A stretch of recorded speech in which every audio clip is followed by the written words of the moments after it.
안녕하세요. 미오름 서원장입니다.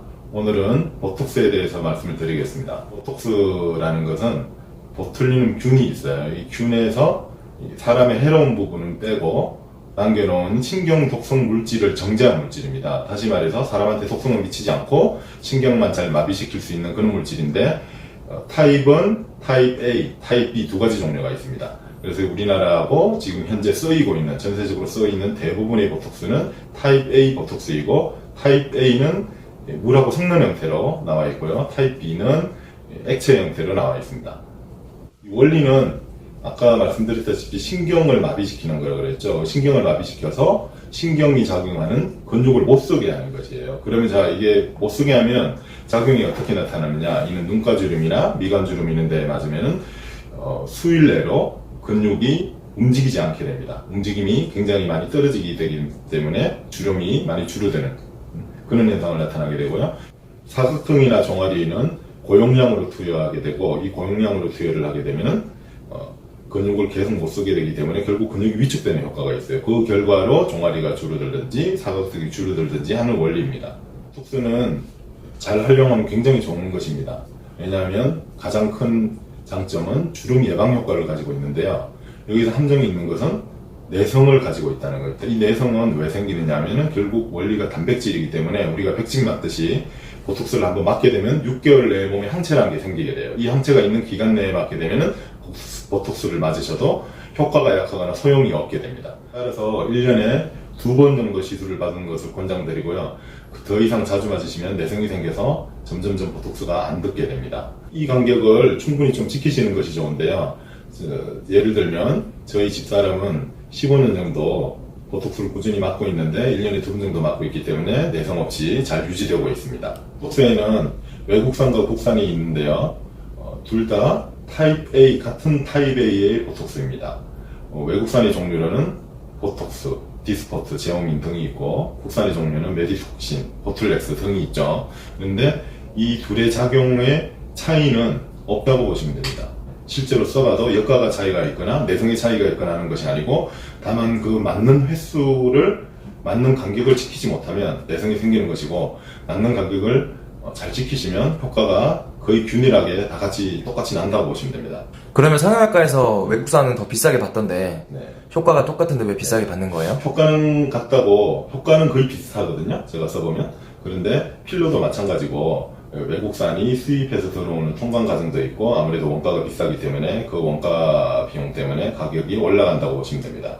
어쨌든 소비자가 나는 국산을 못 믿겠으니 외국산이 독일산이 미국산이 좋다고 생각하시는 분들은 외산을 찾게 되고, 국산이 괜찮다고 생각하시는 분들은 국산을 찾게 되겠죠. 그러나 우리나라의 보톡스 기술은 굉장히 지금 높기 때문에 외국으로 수출도 많이 되고 있거든요. 그러니까 안심하고 맞으셔도 돼요.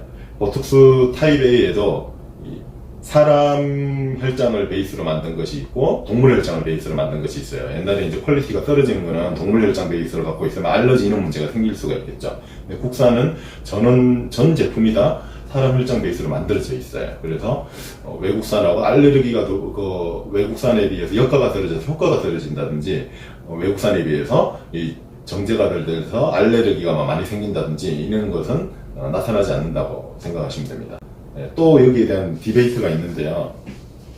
이 엔도톡신이라고 내성 보톡스에 있는 내성 독소 레벨이라는 게 있어요. 그게 이제 이론상으로 보면은 보톡스에 대한 내성하고 관련이 있다고 이 보고서에는 나와 있는데, 실제로 임상적으로 보면은 이 맞는 간격이 제일 중요해요. 맞는 간격을 꼭 지키셔야 돼요.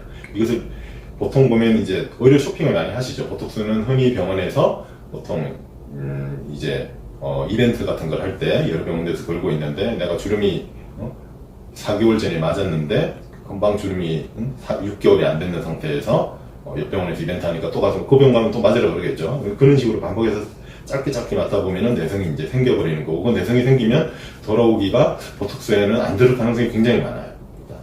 그러면은 다른 방법은 별로 없어요. 한참 그런 보톡스에 내성이 생기면 어떻게 해결해야 되느냐, 일단 6개월 이상 맞는 걸 멈추셔야 됩니다. 그렇게 해서 다시 맞아본 다음에 그러면은 내성이 다시 없어진 것이고, 그래도 안 듣기 시작하면은 내성이 굉장히 강하게 생긴 것입니다. 보톡스에 대한 평생 면역이 생긴 거죠. 균에 대한 평생 면역이 생기듯이. 그리고 마지막으로 보톡스를 어디에 맞으면 좋은지 팁을 좀 드릴까 합니다. 물론 이제 사각턱이나 종아리, 승모근 이런 데에 맞아서 볼륨을 줄여가지고 모양을 낼 수도 있는데, 이 보톡스의 가장 큰 효과는 사실상 주름의 예방에 있어요. 주름의 예방. 보톡스를 맞으면은 피부에 주로 얼굴을 말씀드리는 건데요. 피부에 주름이 생기는 원리는 근육을 이렇게 우리가 찡그리거나 움직임으로써 거기에 오래 쓰니까 이제 골이 생기는 것이죠. 그것이 바로 피부 주름이라는 것인데, 이 주름은 보톡스를 맞게 되면 근육을 못 움직이게 되니까 예방을 할 수가 있습니다.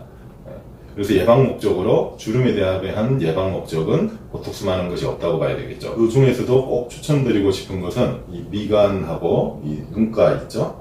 미간하고 콧등 있죠. 미간하고 콧등에 생긴 주름은 한번 깊은 주름이 생기면은 필러나 보톡스로 굉장히 극복하기가 힘들어요. 다시 말해서 주름이 깊게 패이고 나서 필러 보톡스를 맞아도 큰 소용이 없다는 것입니다. 그래서 예방 목적으로, 이 찡그림을 방지하기 위해서라도 예방 목적으로 미간하고 콧등 부위는 좀 맞아주시는 게, 특히 여기 강하신 분들 있죠. 미간 사이에 보면은 이 알통처럼 이 몸에 있는 이게 팔에 우리 알통 생기죠. 알통 생겨서 볼로 올라오신 분들 계세요. 이분들은 이제 찡그리는 근육이 굉장히 강하게 작용하거든요. 그 강하게 작용하면 거기에 깊은 골이 패이게 돼요. 그러면 그거를 해결할 수 있는 필러 보톡스도 없고 수술을 해도 그게 잘 안 펴져요. 그래서 예방을 하는 것이 결과가 가장 좋습니다. 다음에도 좋은 성형 정보로 찾아뵙겠습니다. 이상으로 미오롬 서원장이었습니다.